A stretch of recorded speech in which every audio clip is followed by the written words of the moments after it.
Olá, vamos falar sobre a deusa africana Teti hoje? Para quem não me conhece, eu sou a Flávia Esper e esse vídeo faz parte do oráculo da semana. Tem o link aqui embaixo na descrição, se você quiser participar. Bom, então hoje a gente vai falar dessa deusa, que é uma das deusas mais importantes do povo Moro, do sul da Etiópia. Ela é uma deusa que é também uma deusa da fertilidade, da abundância e que governa o destino de todo mundo. Né? Então, governa a fortuna, a abundância, a fertilidade, tudo isso. Ela era cultuada como celebração pelas colheitas, era cultuada para que viesse a chuva, era celebrada quando as coisas iam certo para o povo. Mas ela tem uma questão especial com a igualdade, os direitos humanos, principalmente a proteção das mulheres. Então, a sociedade, o povo moro, eles tinham uma forma de governo, de resolução de conflitos muito interessante. E essa deusa é uma das principais partes disso. Então, vamos falar um pouquinho sobre essa história hoje e sobre qual mensagem essa deusa traz para a gente, principalmente para quem escolheu lá no oráculo a carta dela essa semana. Então, vamos lá? Bom, eles tinham uma divisão, né, para governar, tinha uma assembleia, tinha uma estrutura ali, que tinha homens e tinha também o papel das mulheres, né? Essas estruturas elas não eram separadas, independentes, mas elas se comunicavam. E uma das coisas que a deusa Tete era chamada para resolver e para proteger era quando algum direito de mulheres ou crianças era violado de alguma forma. Então, quando uma mulher se sentia ofendida ou uma criança era vista como tendo sido ofendida por um homem, essa deusa era invocada para que as coisas pudessem ser acertadas. Como é que isso acontecia? Tinha um hino, um canto, né, que dizia sobre as coisas que podiam ter acontecido. E uma mulher que tivesse passado por isso ou presenciado começava a cantar esse hino.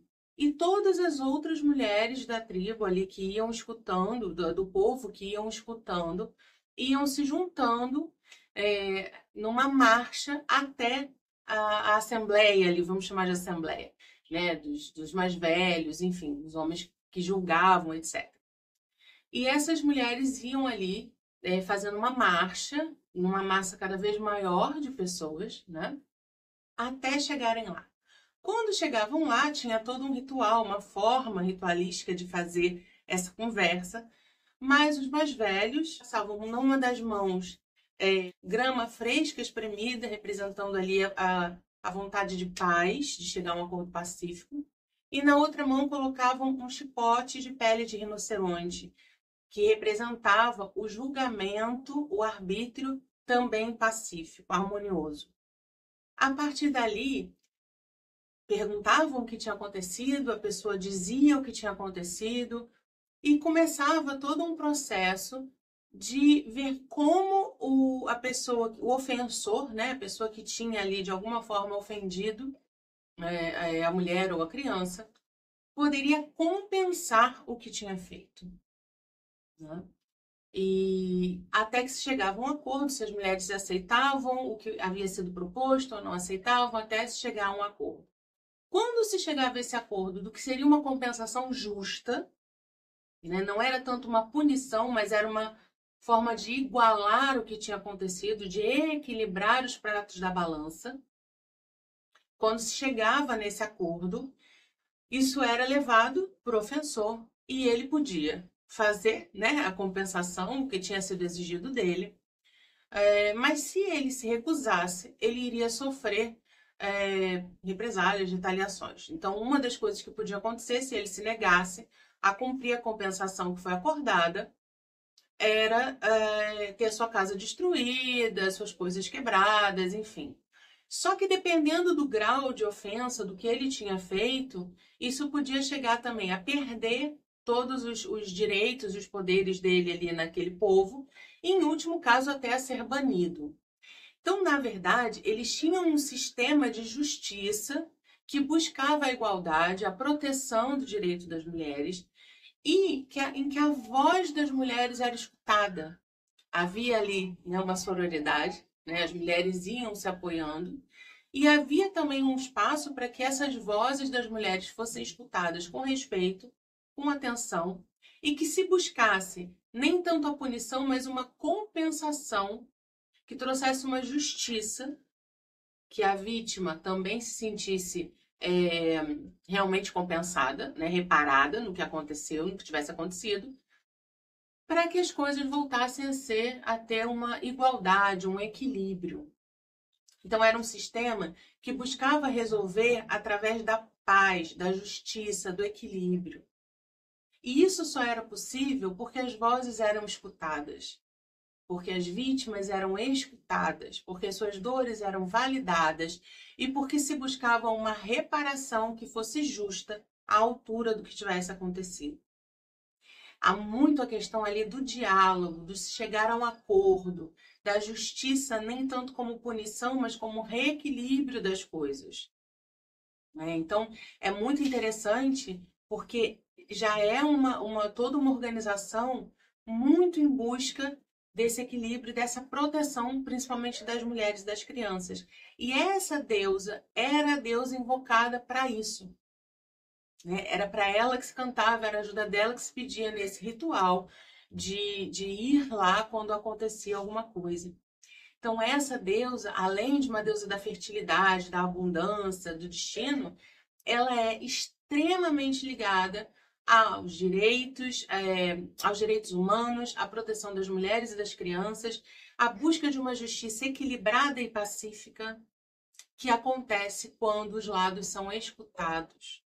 Então, uma das coisas que é muito importante para que haja uma justiça, eficaz, um reequilíbrio da harmonia, depois que algo acontece, é que haja uma reparação à altura.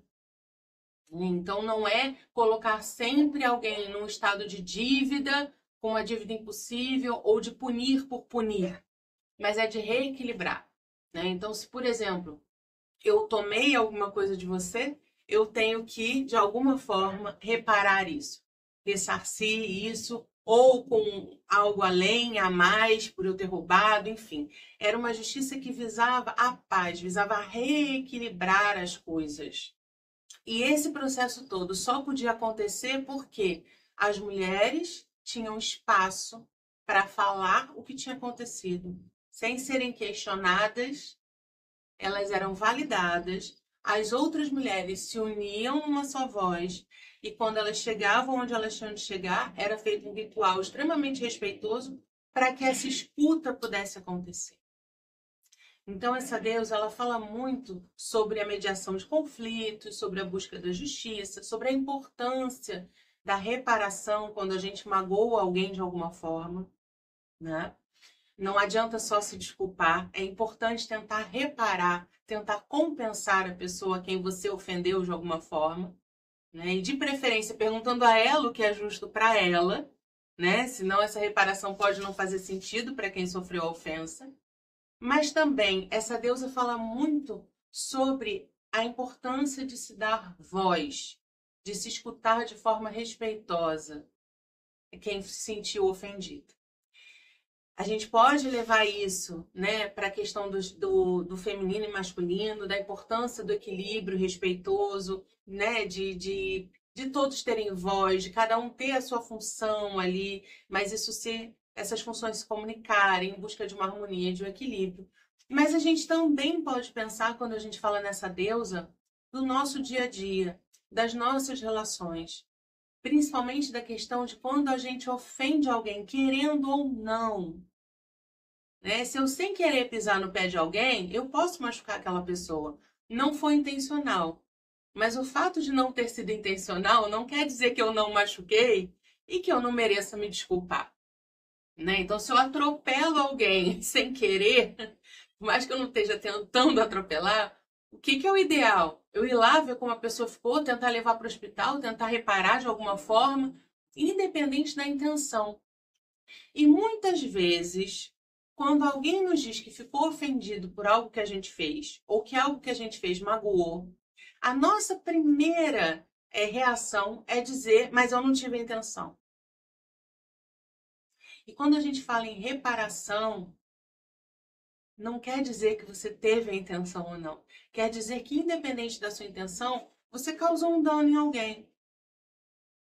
Então, a primeira coisa que a gente deve fazer, ou buscar fazer, para que haja uma comunicação pacífica, uma resolução ali daquilo, é escutar, é dar voz, é permitir que essa pessoa diga como se sentiu, validando isso. Que é o que acontece quando uma mulher fala e as outras vêm e falam juntas até levar a quem de direito para julgar.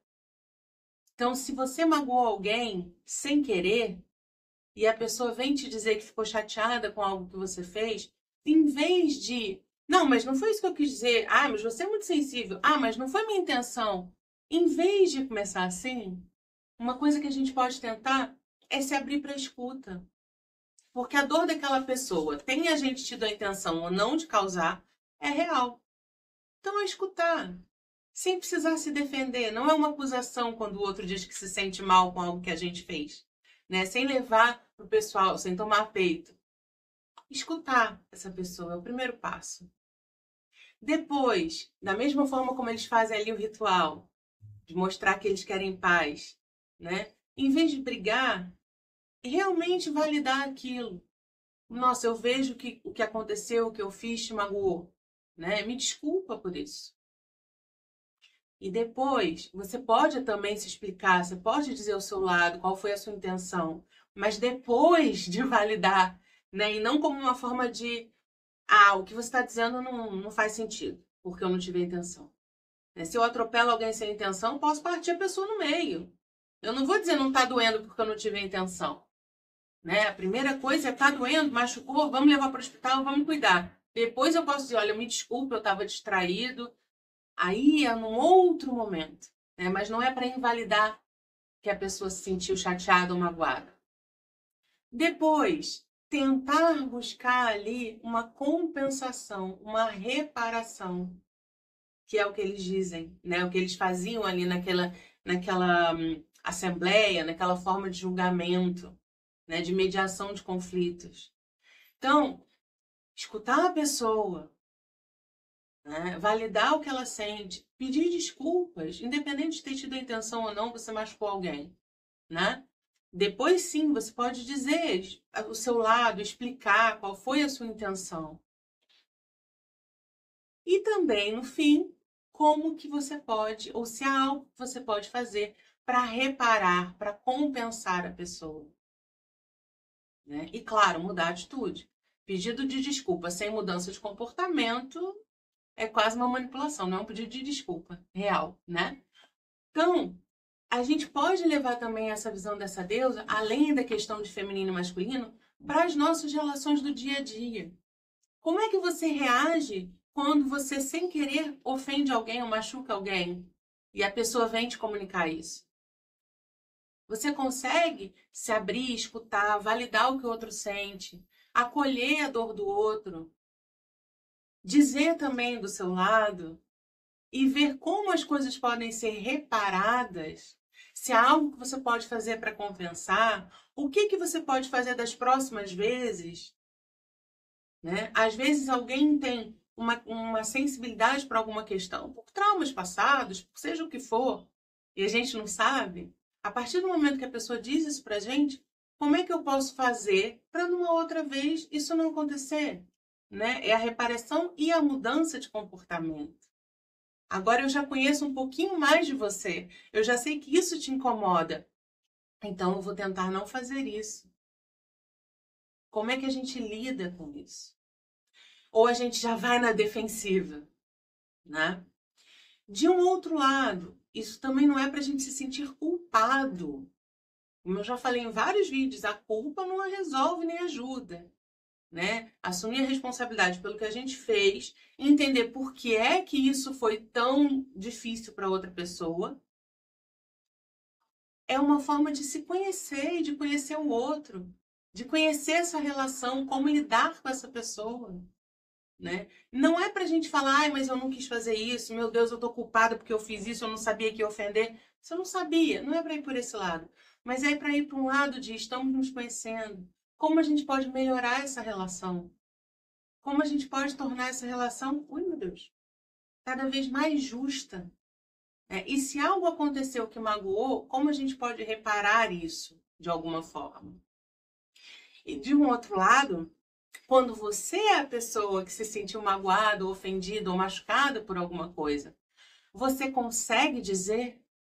Você consegue cantar, invocar essa deusa e pedir a voz das outras pessoas e levar isso para ser comunicado, para que se encontre uma forma de resolver esse conflito pacífica e harmônica? Para que isso possa nutrir a relação, para que você e a outra pessoa possam se conhecer melhor, para que essa situação não se repita e você não se machuque de novo? Ou você invalida o que sente? Você guarda aquilo para você? Não, melhor não falar, melhor não criar um conflito. Ah, eu vou estar sendo chato se eu estiver reclamando. Como é que você lida com isso tudo quando você foi a pessoa que se sentiu ofendida e magoada? Nas suas relações, há espaço para você dizer que se sentiu magoada? Para ter essa sua emoção validada? Ou nas suas relações, quando você diz que algo te machucou, as outras pessoas debocham, menosprezam, dizem que você é muito sensível, não dão espaço? Porque se isso acontece, não há essa justiça, essa paz, né, que se buscava ali nesses rituais. Então, não é só a gente pensar em quando a gente é o ofensor, mas em como a gente consegue dizer quando algo nos incomoda. O outro não sabe o que nos incomoda, no grau que nos incomoda, a menos que a gente diga. Como é que está essa comunicação? Você dá voz ao que você sente? Valida o que você sente? Essa deusa vem dizer que o que você sente tem importância. É preciso dar voz a isso.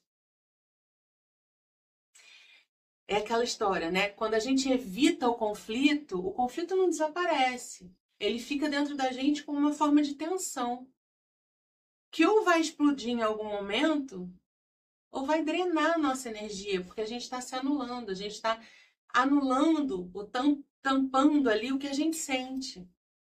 Né? Então, essa deusa, ela traz muito essa lição de como os conflitos precisam ter voz, mas que isso não precisa ser uma guerra, isso pode ser de uma forma harmônica.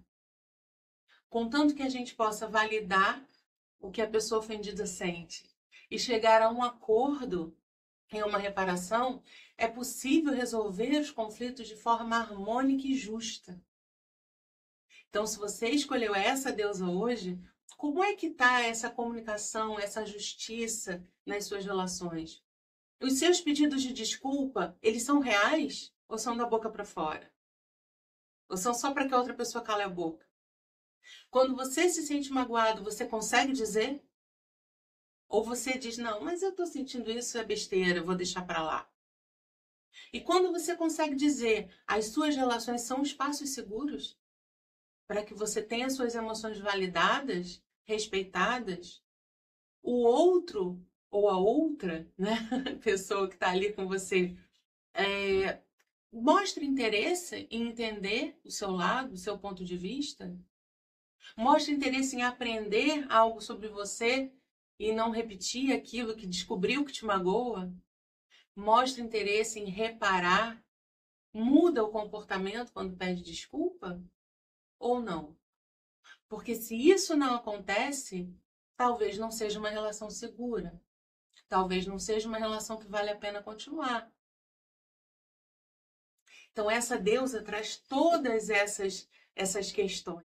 E é importante a gente olhar para isso num plano maior, da questão dos direitos das mulheres, que ela realmente, né, defendia, da questão dos direitos humanos, mas também no nosso mundinho pequeno, do dia a dia, das nossas relações, dos nossos conflitos. Essa deusa pede que você dê voz ao que sinta e que você também acolha as vozes das pessoas que dizem o que sentem.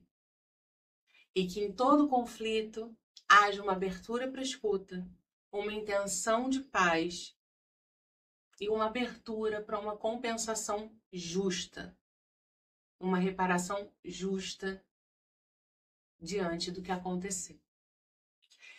É isso. Então, se você escolheu essa carta hoje, tem todos esses temas para pensar. E eu vou pedir mais uma vez para vocês curtirem o vídeo, se inscreverem no canal. É simples de fazer, parece besteira, mas me ajuda muito isso. E semana que vem eu volto lá no nosso grupo do WhatsApp com mais 3 cartas para vocês escolherem, tá bom? Um beijo e boa semana!